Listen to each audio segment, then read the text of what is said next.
I started Platform, which is an influencer talent agency. Should I announce something here that nobody has ever heard of? Oh my god. Wait, you have the exclusive. I have the exclusive. You heard it here first. Unmasking that today. And we're unmasking that. Hi, my name is Sara. I suffer from cysts and fibroids. I make that the clip, and I'm not doing it. Absolutely.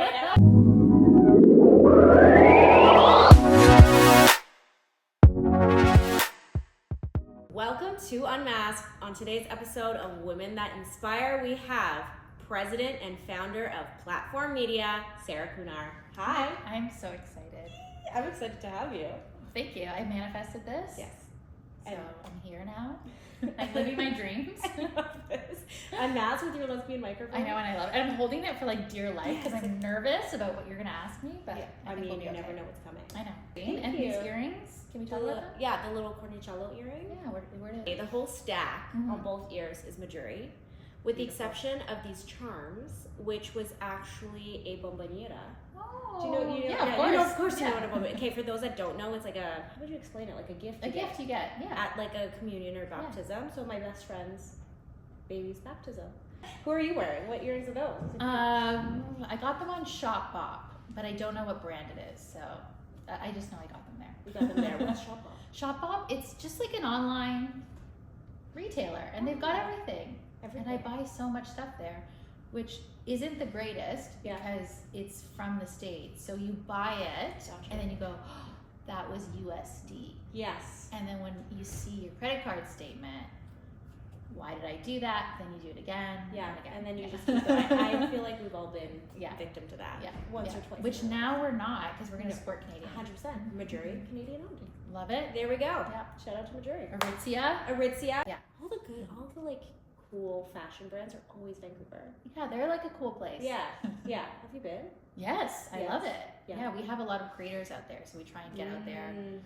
One of our creators got married there. Well, two of my creators got married there, so I went for both of their weddings. So people get married, I'll travel. You love their weddings? Yes. So cute. It's like family though, truly. No, they were with us for they've been with us for 9 years. Oh so. wow. Okay, so tell us the story about the Yes, who am I? Who are you? Woman? What do you do? Who are you interviewing right now? Well, I started Platform, which is an influencer talent agency in 2016. I was a magazine editor before then, and I saw my career slowly going away with how advertisers were going from, leaving supporting publications and print media and moving into putting their money into social media and creators, and I could see that happening. And I was one of those editors who loved to go with the sales team to go pitch our advertisers. Okay. And for us, we could only do so much advertising in the magazine, but branded content was a way to get more money. Yes. So I would always come up with these branded content ideas. So I had been working with brands on branded content for years before influencing. Yeah, before was it? When influencers were bloggers. Yes. Yes. Or YouTubers, whatever. Yes. And so naturally, just by being an editor and attending events, I also became friends with so many creators, which at that time we called bloggers. Yeah. And the funny thing is our payroll system still says bloggers. Because that's how long we've been around. So I had amazing relationships with the influencers, amazing relationships with the advertisers, and everyone kept making the joke, well, you should just start an agency. Haha, you should start an agency. And that joke happened 10 times. Yeah. And I was like, yeah, maybe I should do it. Because I was giving everyone advice. I'm telling the influencers, don't sign a contract with giving away your rights in perpetuity. I would be giving advice constantly to people. Yeah. Be you should charge this. I know they have money. Yeah. And people were like, just be my manager. And I'm like, wait a minute. So then I did that. Yep. And look at you now. I know. And Platform is massive, which is great. Congratulations. Well, it was right time, right place, dream scenario for launching a business. Yeah. Because launching an influencer business in 2016 and then everything that happened after that, we couldn't have been doing a better thing at the better time. Yeah. So I got lucky in that respect. It's always being well prepared rather than being lucky. So you're in the right place at the right time, but you're prepared. Yes. So we had a great business, Yeah. and we had a great model, and we had a great, great intentions for what we wanted to do for creators in a time when the creator economy was booming. So it all worked out really well, and now we have close to 80 influencers from across Canada. Should I announce something here that nobody has ever heard of? Oh my gosh, you're hearing it here first. We are going to have a US roster too, which means more also American opportunities for our Canadian creators, which I know people are dying to make that transition. Yeah. So yeah, we're gonna open up, although things are a little tense between Canada and the US. I haven't said this publicly yet because I know people are gonna come for me. But it's been something, what we found in the past is we would have a creator and then they would be like, oh, now I want to move to California, but like you guys aren't out there. Yes, this is actually. And it was like, we want to keep repping you, but like I understand we want someone local. So now you know why I was in Miami for a month. This makes total sense. So it's actually, you have the exclusive. I have the exclusive. You heard it here first. Just drop mic drop on that. So that's what we're doing. Oh my gosh. And we're just growing, which is why I'm frazzled. But in a good way. Like, in a very, very, good way. For all our creators, we're just constantly listening to what people want and what they need and the support they need. And we're like, Which is great because I've even thought, right now with the US, I don't know. But I do eventually, I love Toronto. It's always going to be home base, but I kind of want to spread my wings a little bit. Yeah. There, it's unfortunate too because Canada sometimes can create like a ceiling for you of like how far you can go, and then you're like, I've already hit the top of that ceiling, and now I want to grow beyond it. And it's just a wider audience and new people and new clients you can work with. And Canada's still amazing. And what I love are creators that still like come home and like Glamzilla or Lily Singh, they're still diehard Canadians, no matter how big they get. And I think that is the key. Obsessed with her, Stephanie. Like honestly, and she looks so great. She's always been great. She's such a good example of someone creators should look up to. Because the word authenticity is so overused, but like genuine authenticity there. At least I feel it. Yeah. I feel like you can see it in her content. I can see it in her content. Yeah, when she tells me to buy something, I will buy it. Yeah, it's like, go get it. Influenced. Yeah, exactly. Oh, that's amazing. Well, congratulations. Thank you. It's been a wild 9 years. It takes a lot out of you to be an entrepreneur. I feel like the creator journey is similar. Like there are days where you're just like, I can't do it anymore. Yeah, you're doing everything. Like I'm my own lighting, I'm my own audio. It gets exhausting. I'm my own editor. You're an entrepreneur. I am an entrepreneur. Exactly. Absolutely. And so the entrepreneurship journey is an exhausting one. And there are days where you're like, I can't do it anymore. I need to quit. I just want to go to a 9 to 5 where they pay me my money and I have my health insurance. And I can just go home and we have health insurance. But I'm just saying, like those days of like not having any liability. You just clock in, go in, go out. You clock out. Yes. It's not resting on your shoulders. It's not your reputation. You're like, miss those days. And you don't you have time off, but you don't actually have no. You're working 24/7 around the clock. This girl didn't get a mat leave. There was no mat leave here. No mat. So the no mat.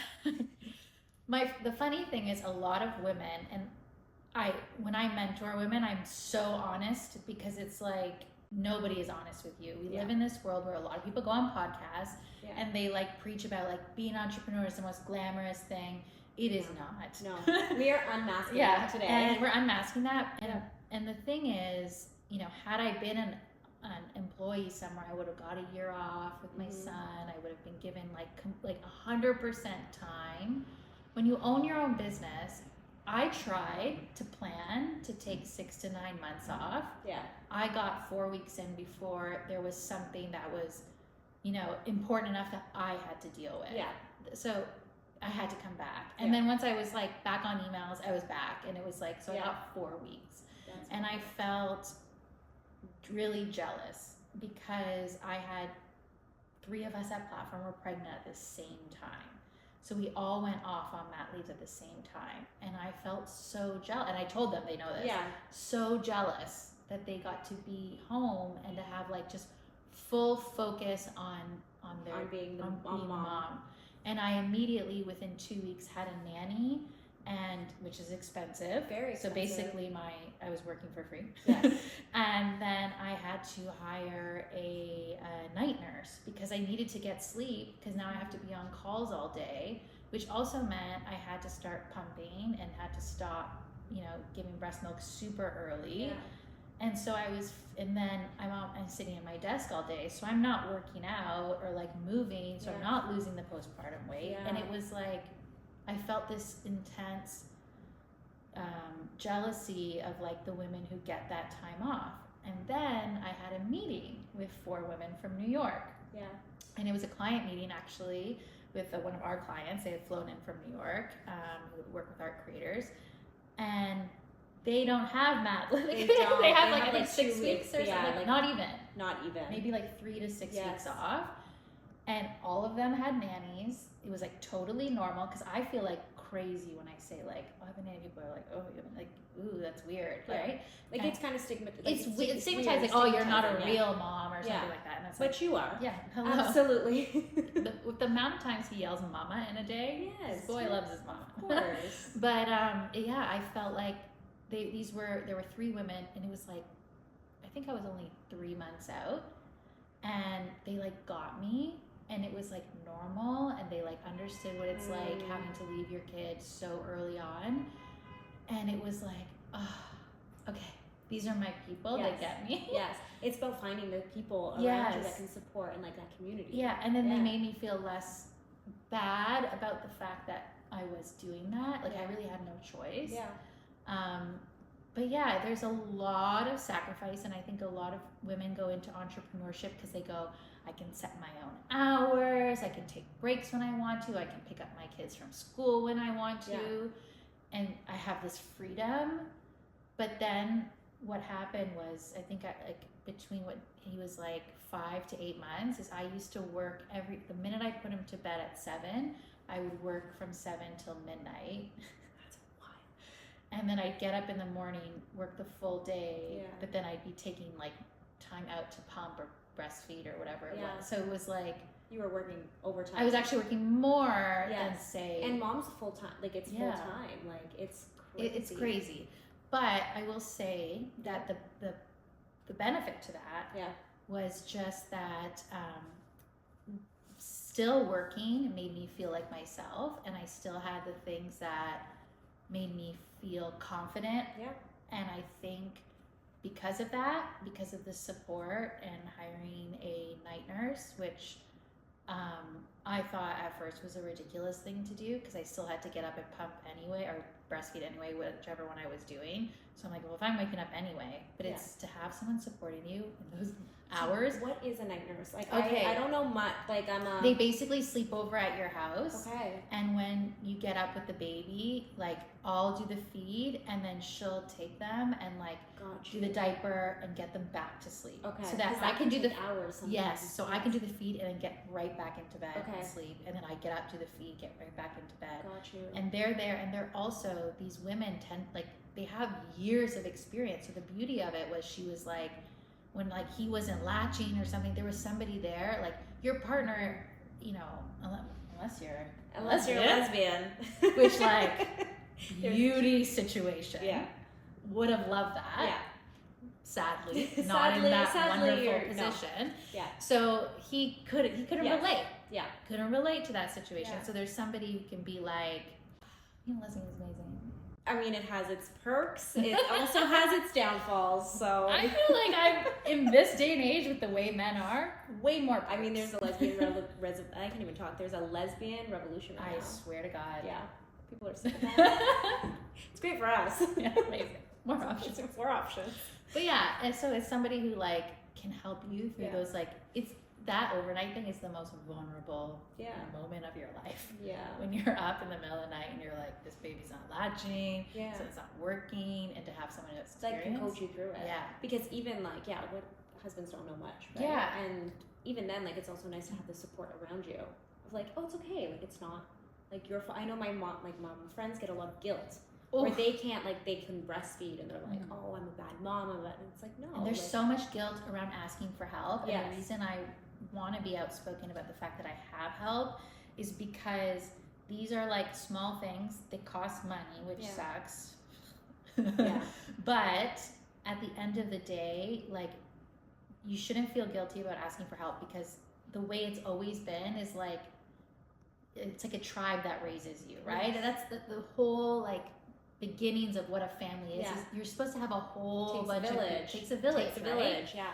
And this idea that we have to like do it on our own and be martyrs and everything is like, why are we tearing ourselves down in that way? And I think we should like stop that. Yes, you heard it here. Stop that. So aside from asking for help, what other advice do you have for maybe it's new moms or moms that are also entrepreneurs? Just like be easy on yourself. Someone told me early on, another entrepreneur, was like, because I was saying like, when I focus on my child, the company suffers. When I focus on the company, my child suffers, and I can't win. And she was like, but you're never going to win. Like when it comes to that. Yeah. There is never going to be a time Yeah. where you can get, where both of those things, you can give them 100%. There's never. So you just got to be okay with the fact that somebody's going to be suffering. Yeah. You can't please everyone. Yeah. So you just have to go, that's the way it's going to be. Yeah. That's it. Yeah. Like, but if you have this idea that you can, that everything's going to be perfect and you can handle this and you can handle that and everyone's going to be happy with you and all of that, like that won't happen. And that's honest, because I feel like a lot of people like both can survive and both can thrive, but it's honest. And they can, at different times. At different times. It's like a pendulum. Yeah, it's going to swing this way, and and the key is to have that support system at home and at work. I have the most amazing, Yeah, I love platform. And so they support me, and like if I'm like, listen, my childcare fell through today. I'm gonna be like doing all the mom things and trying to be in on these. They're like, Sarah, we're good.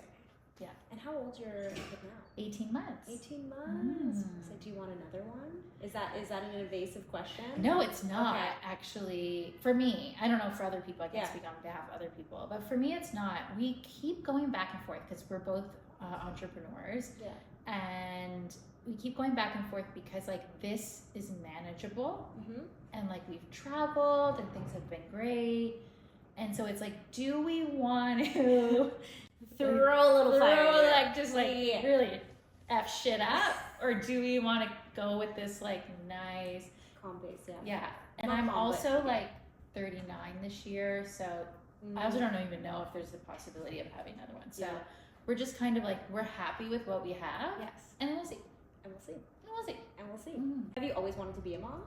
No, it wasn't. It was kind of like, if it happens, it happens. I didn't even, like before I was with my partner now, I never could imagine having kids because I hadn't found the right person to have them with. Yeah, that makes sense. So I would always just be like, oh, like maybe, like, I don't know. And I was always very career oriented. Yes. I had a lot of fear around pregnancy. Like carrying the baby.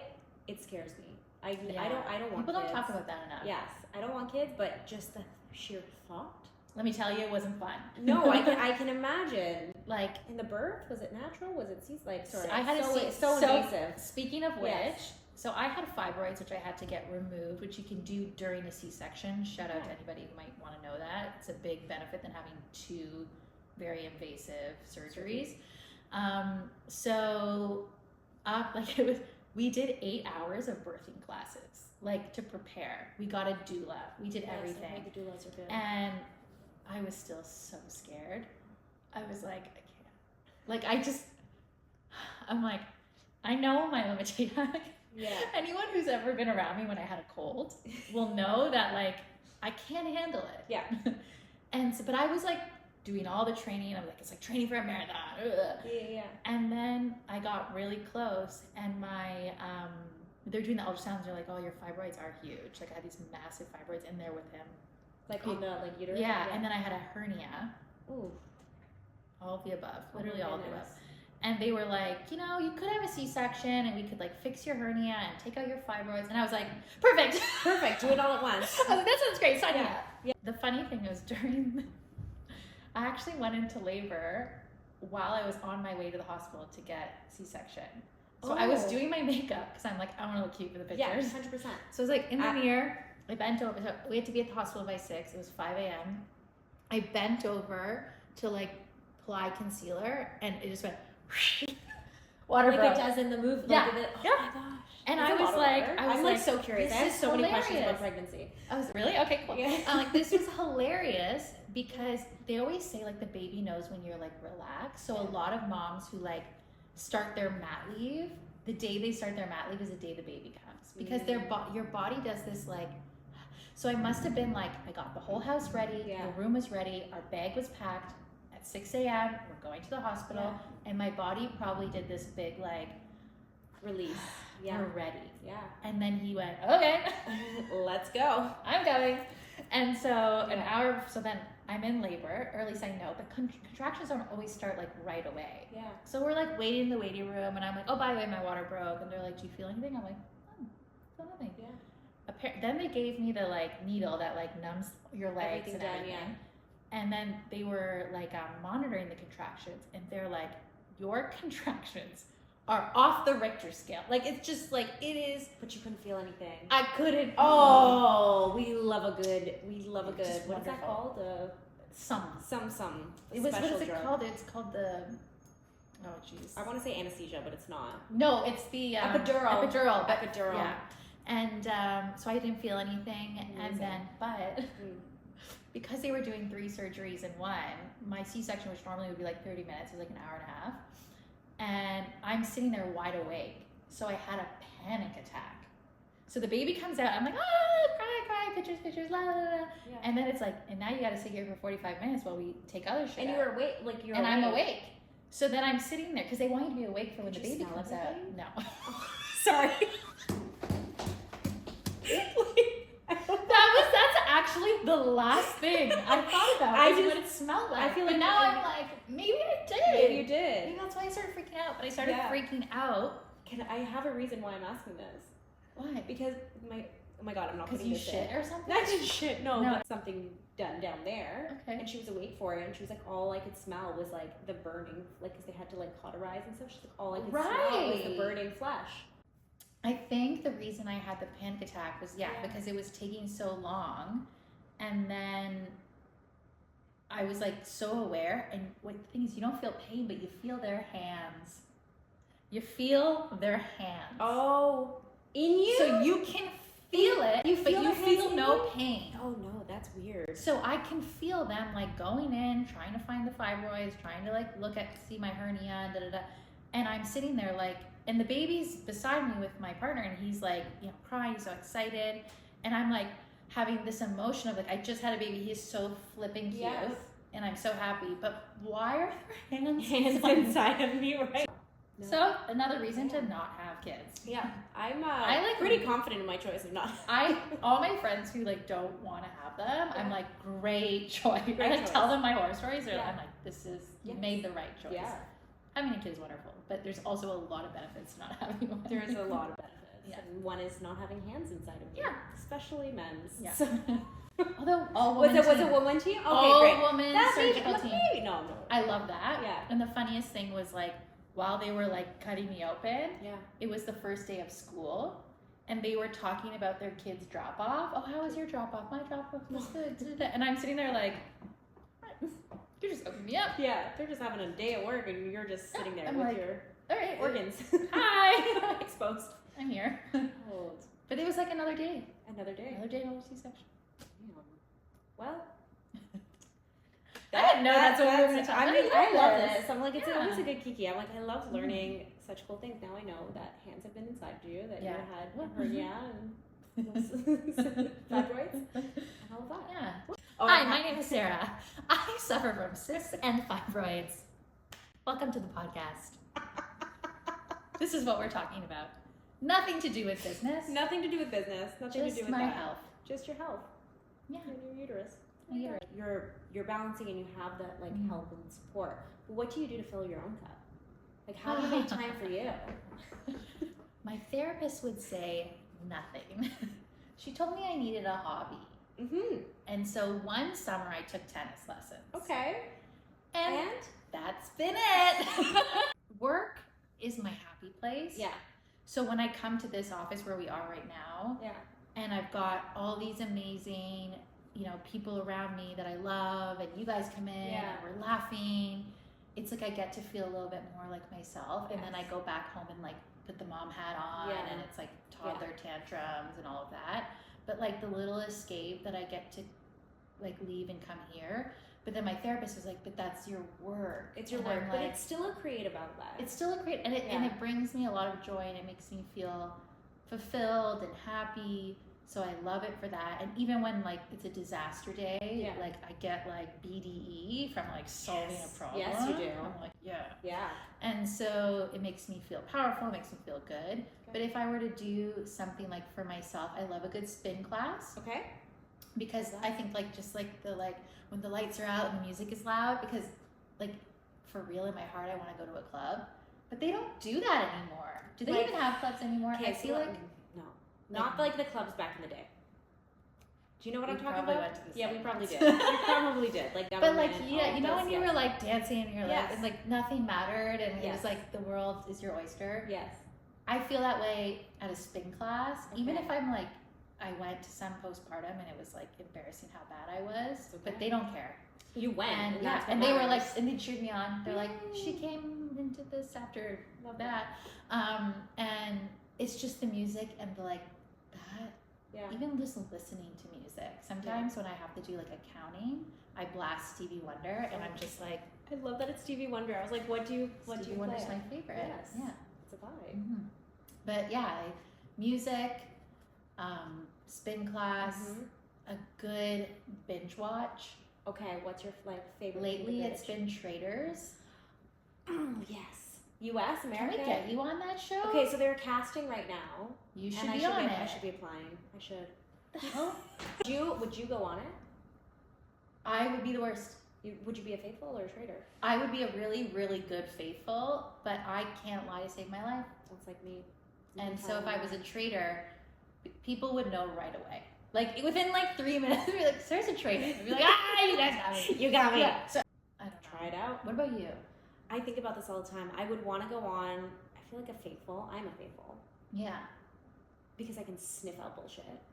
Ooh, you get that round table? I would get that round table and be like, you. They'd ask me why. I'd be like, I'm a witch. That's why. Like, you are one. 100%. But I almost would want to do, I do have the intuition, but I almost want to be a trader just to be like, can I do it? Because that's so unlike me that it would be a challenge. And then you also want to know what's going on. Yeah. The idea, so the reason I started a business because I'm a control freak.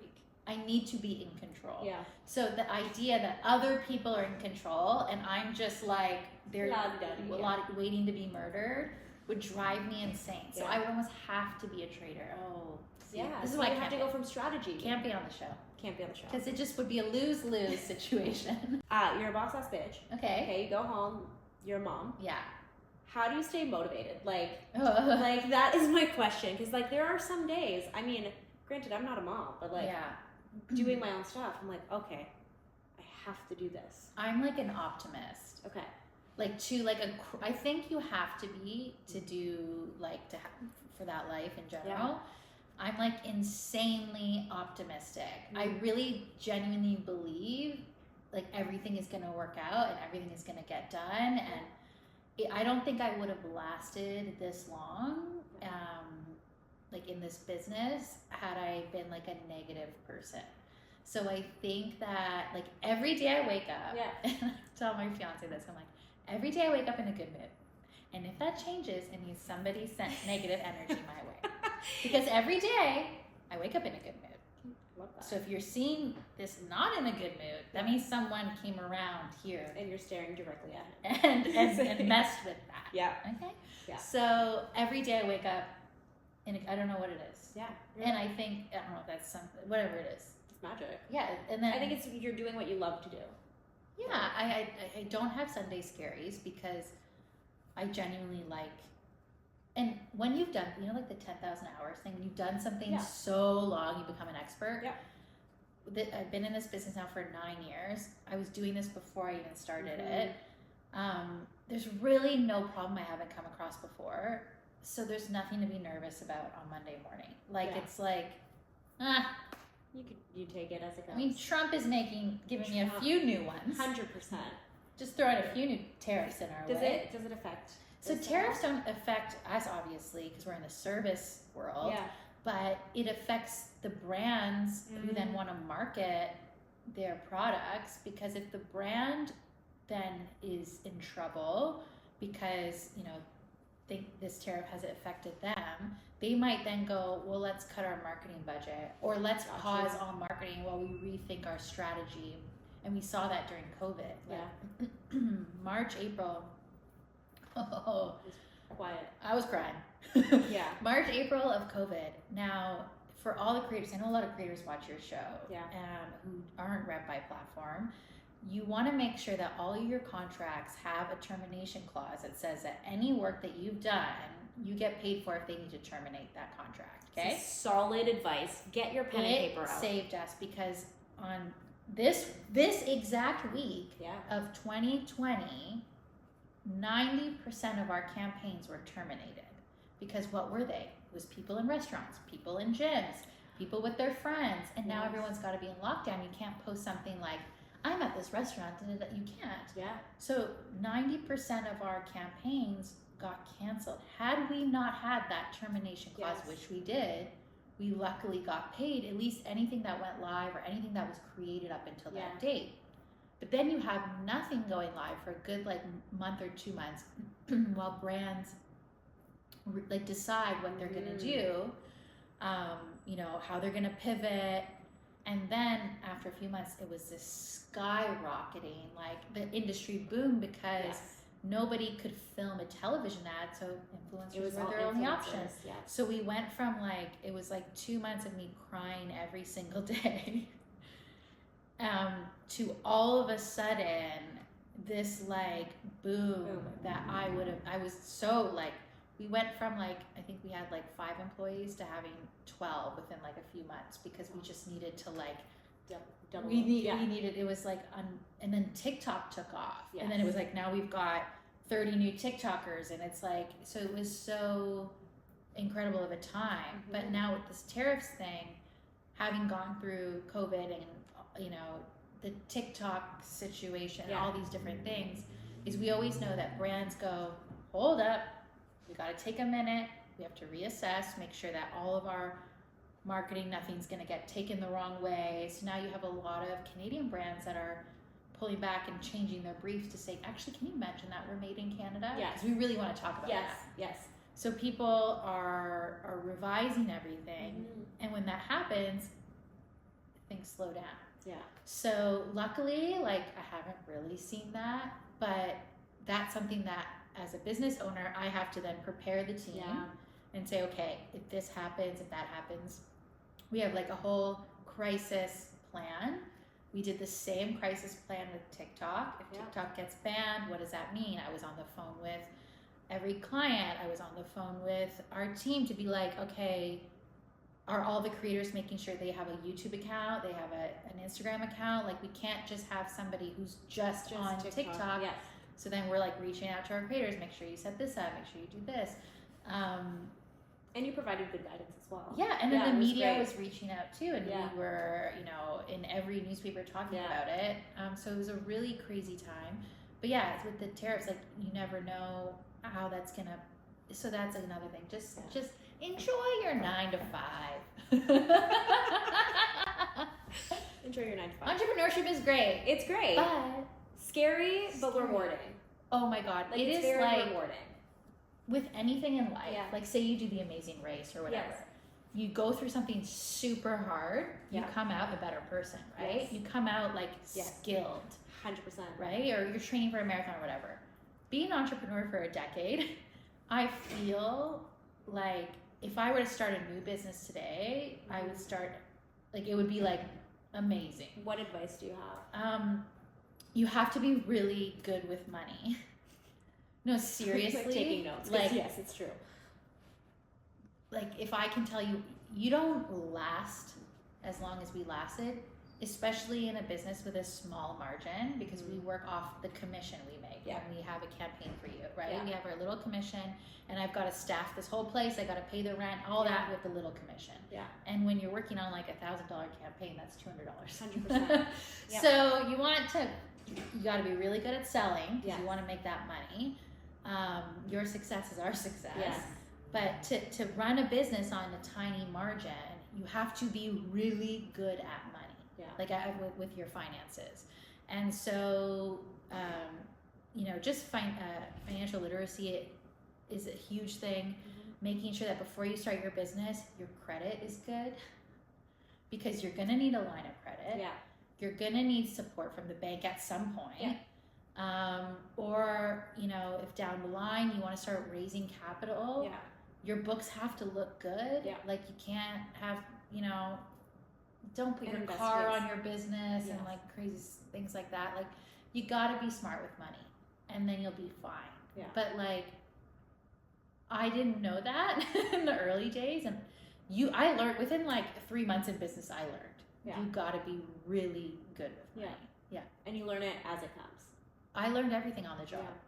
Which is the best way to learn. Sometimes it's like a hard lesson. But I didn't go to business school or get an MBA. I was a journalism grad. Oh yeah, you said you were that, but I'm like, I feel like you did that. I had a family of entrepreneurs who would yell at me and tell me what to do. But no, that's the biggest thing. Like, you have to have the passion. If you don't start a business just because it's good financially. 100%. You have to love what you do. If I didn't love this, I would be out. I would be like down the road, bye.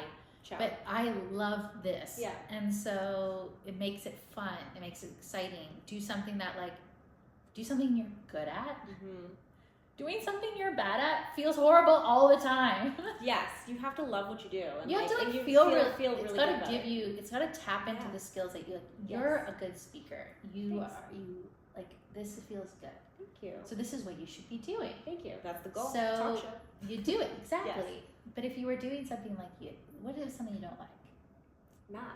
Accounting. No. Which I have to do it. So if you started an accounting firm, would your life not be miserable? I would hate my life. So don't just do something don't just hop on, I'm going to open a coffee shop because coffee shops are really hot right now, but I don't drink coffee. Like you have to have a connection and passion to it. It needs to be in the soul. The soul.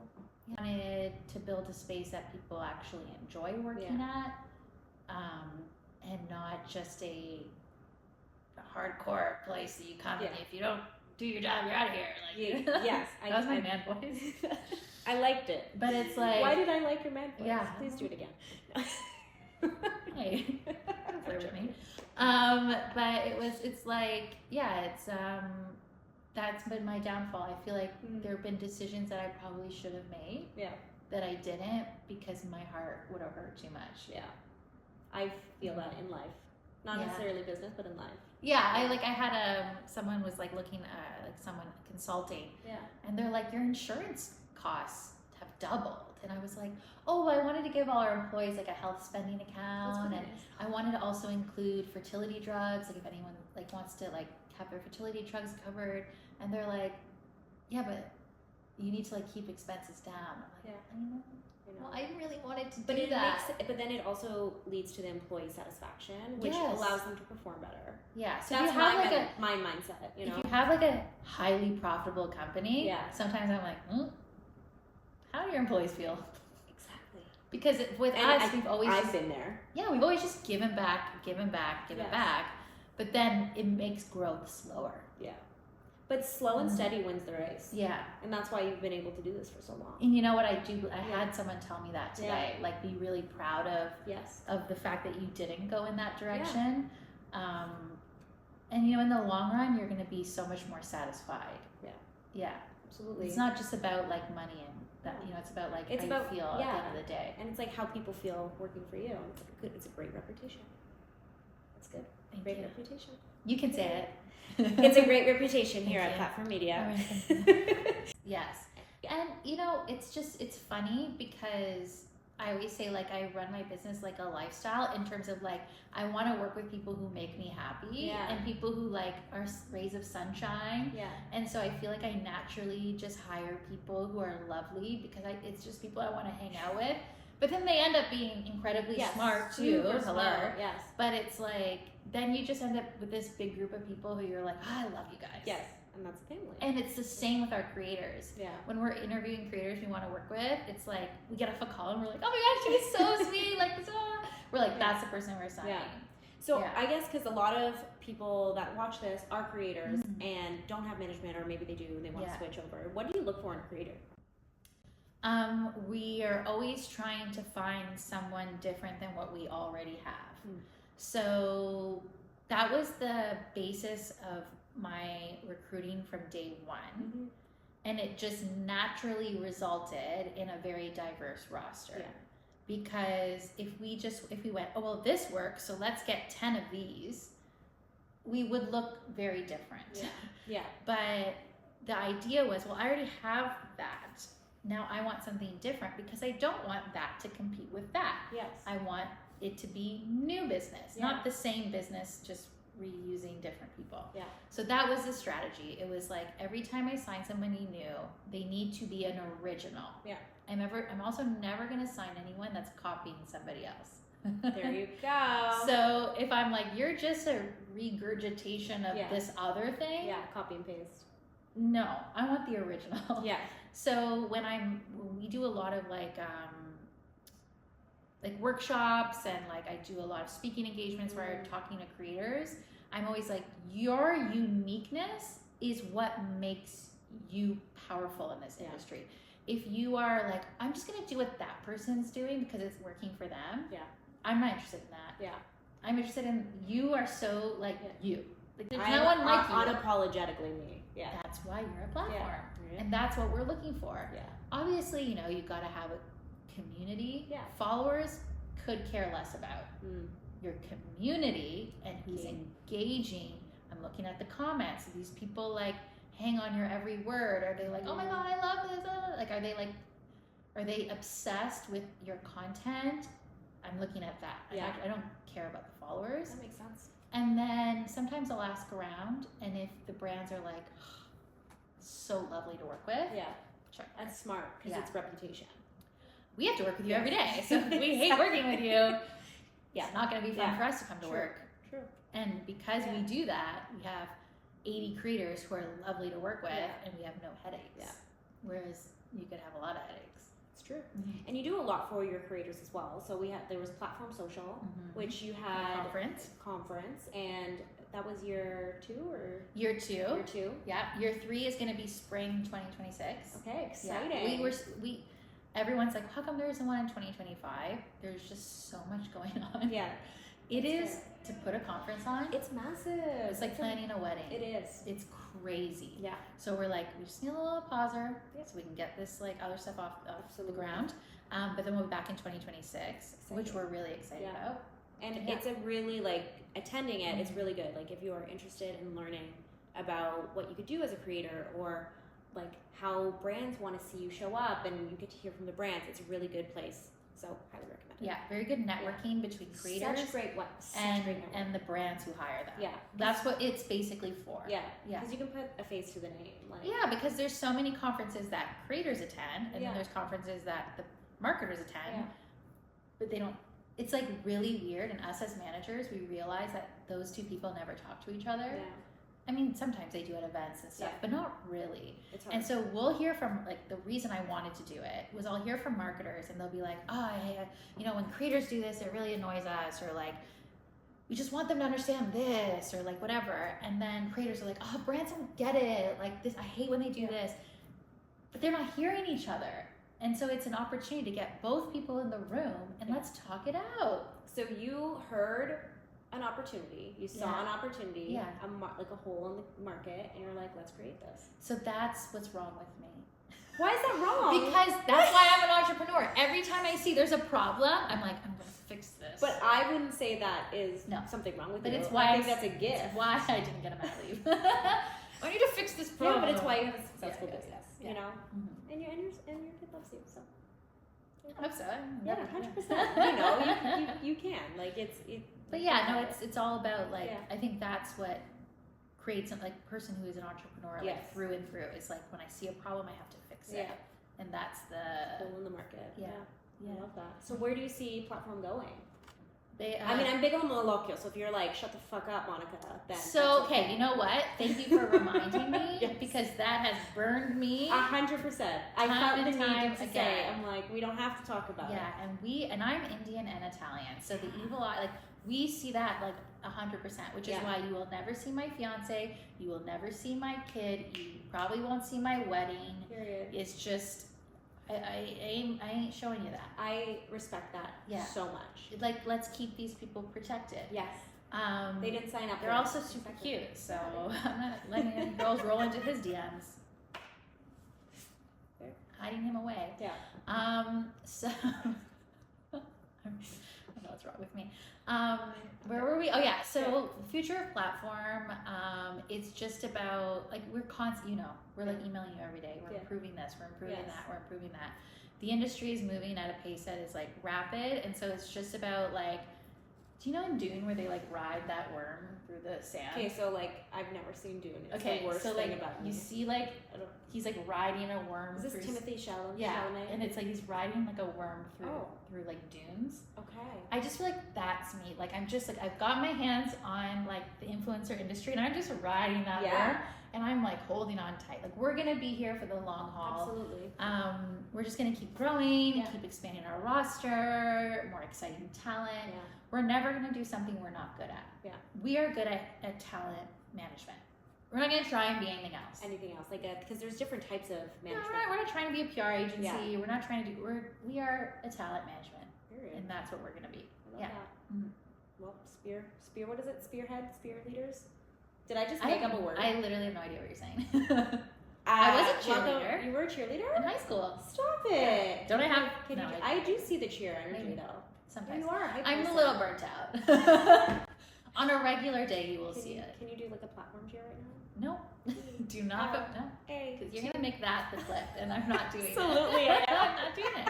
I'm not fulfilling that. No. Fair. That's fair.